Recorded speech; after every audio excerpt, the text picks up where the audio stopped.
పూర్వకాలంలో రంభుడు అనేటువంటి రాక్షసుడు అగ్నిదేవుని వరాల వల్ల ముల్లోకాలు జయించగల కుమారుడు కావాలని చెప్పి వరం కోరుకున్నాడు. అప్పుడు బ్రహ్మగారు ఆయనకి వరం ఇచ్చాడు.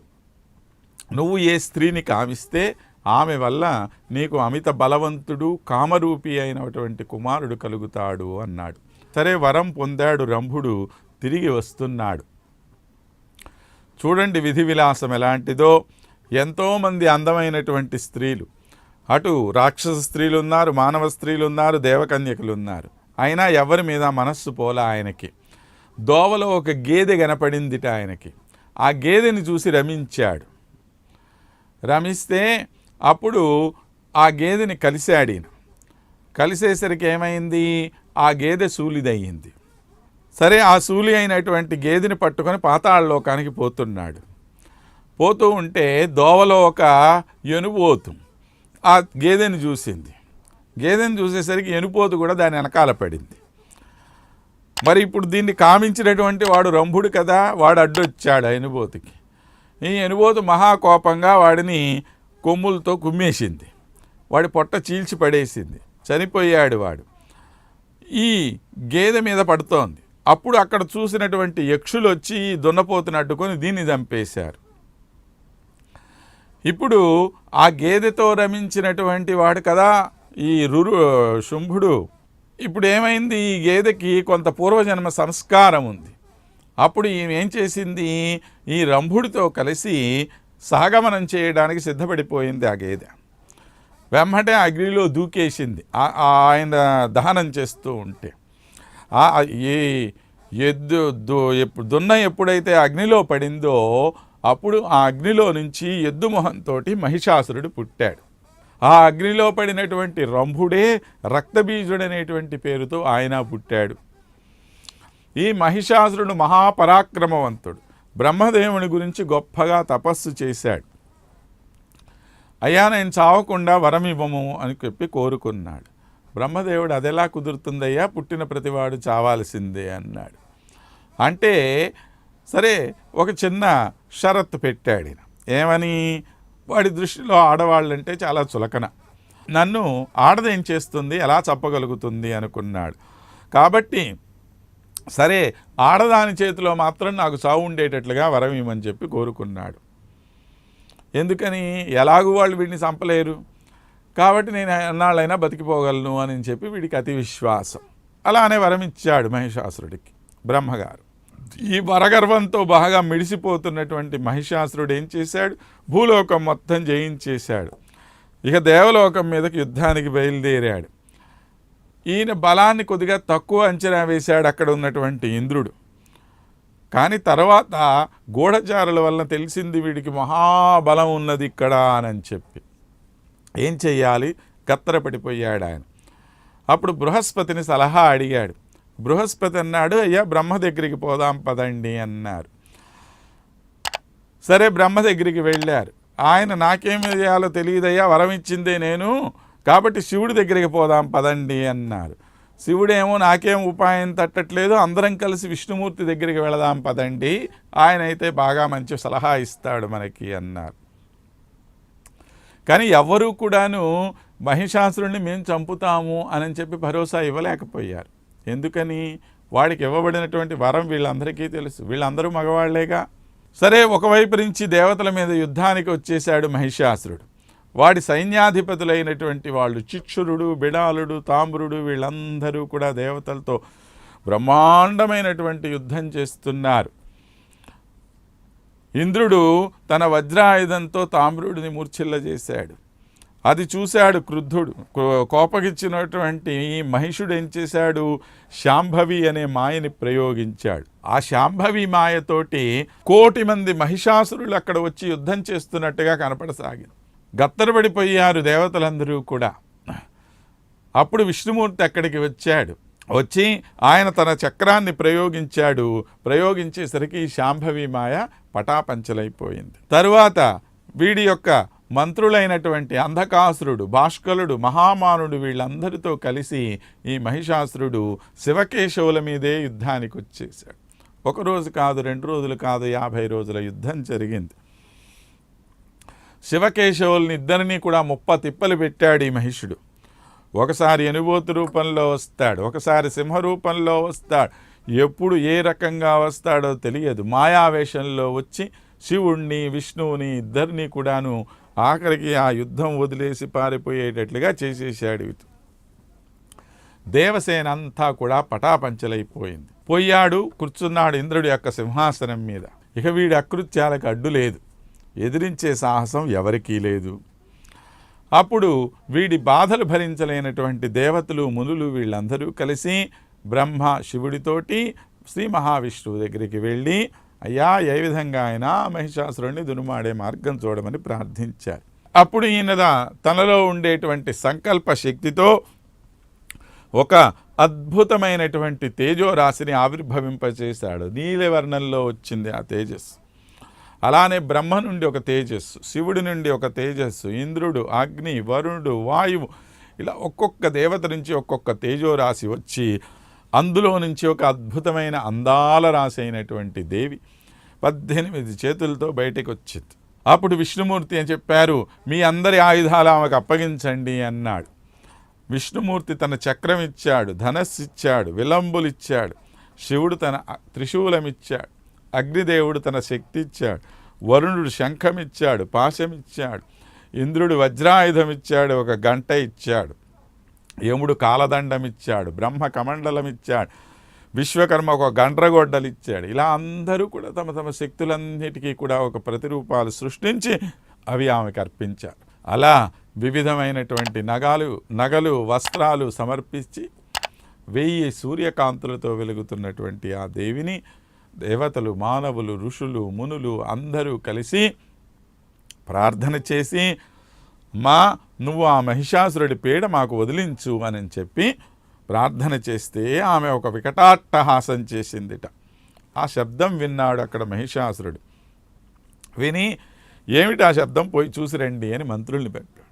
వచ్చి చూశారు వాళ్ళు. ఒక అద్భుతమైనటువంటి స్త్రీ అక్కడ ఉంది. ఆమె స్వరూపాన్ని గురించి వచ్చి చెప్పారు మహిషాసురుడికి. ఇప్పుడు ఆమె ఎవరు అని చూడలా వాడు. ఆమె యొక్క రూపం చాలా అందంగా ఉంది అనుకున్నాడు. కామ పిశాచివాడు. అందుకని ఏం చేశాడు, ఆమెని కామించాడు.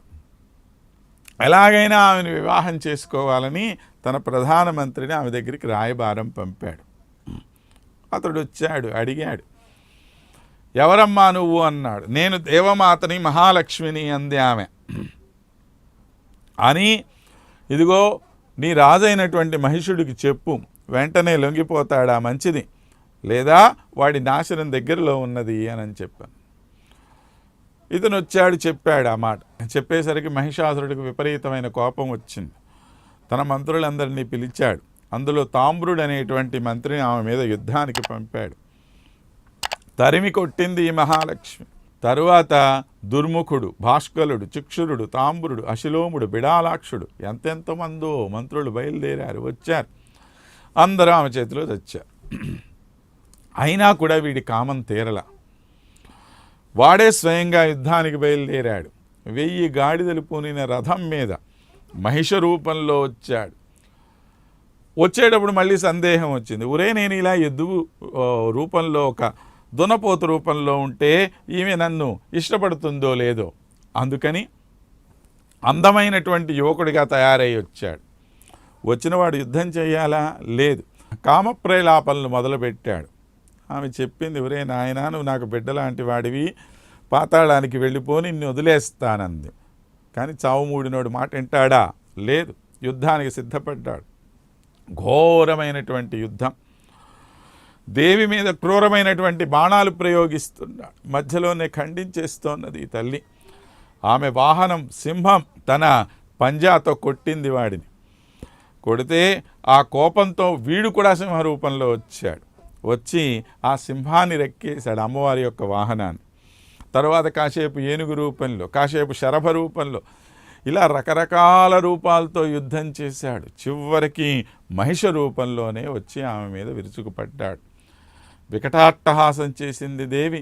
చక్రాయుధంతో వాడి శిరస్సును ఖండించింది.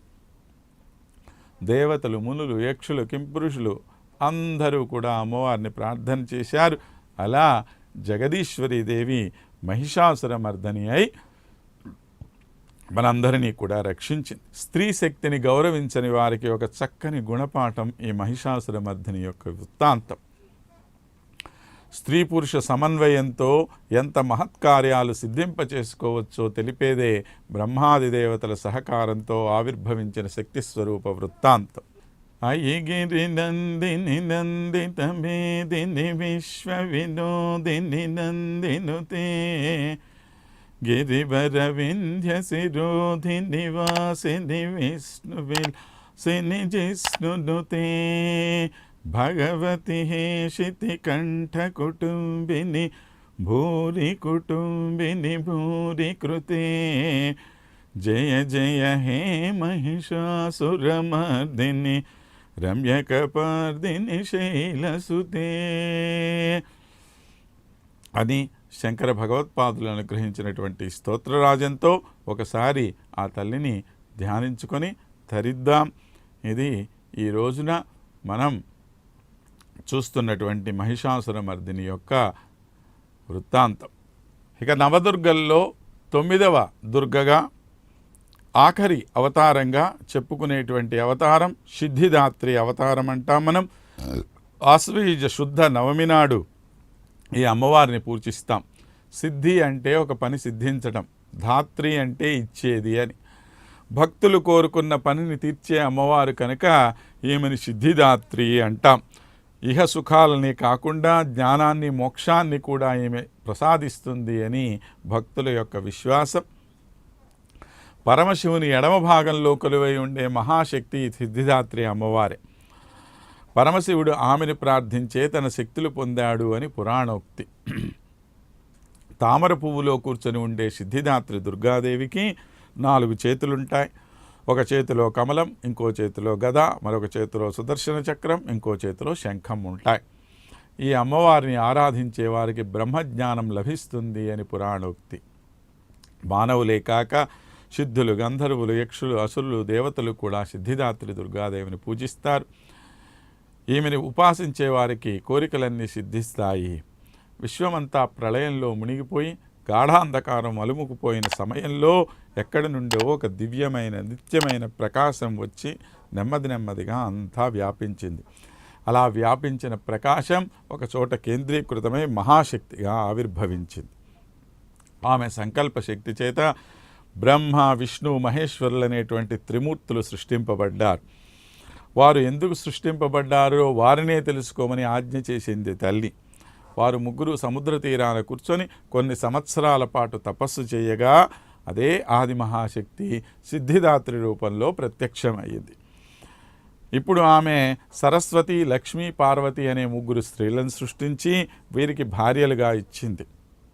బ్రహ్మని సృష్టి చేయమని, విష్ణువుని సృష్టి రక్షణ భారం చూడమని, శివుడిని సంహారకర్తగా నియమించి వారి వారి భార్యల రూపంలో వారి శక్తులు వారి వద్ద ఉంటాయని వివరించింది.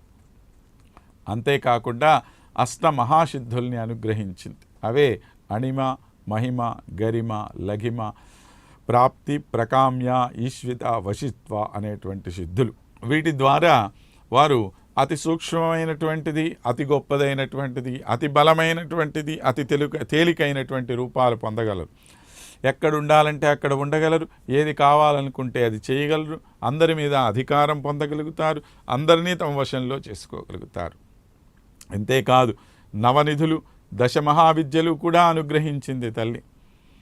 అలా వారిని నియమించి దేవి 14 భువనాలని, నక్షత్ర మండలాన్ని, ఆ తరువాత సూర్యచంద్రాదులతో సౌరమండలాన్ని, భూలోకంలో వివిధ పశుపక్ష్యాదుల్ని, కొండలు, కోనలు, వాగులు, వంకలు, నదీ నదాలు, జలచరాలు, భూచరాలు, ఆకాశచరాలని సృష్టించి ఈ సృష్టిని పరిపుష్టిగా గావించింది. అందుకనే ఆ దేవిని ప్రార్థన చేస్తున్నాం మనందరము కూడాను. సిద్ధగంధర్వయక్షాధైరసురైరమరైరపి సేవ్యమానా సదా భూయాత్ సిద్ధిదాయిని అని ఆ తల్లిని ప్రార్థించి మన మనోవాంఛిత ఫలాల్ని మనం పొందుదాం అని ఆశిస్తూ ఈనాటి కార్యక్రమాన్ని ముగిద్దాం. స్వస్తి.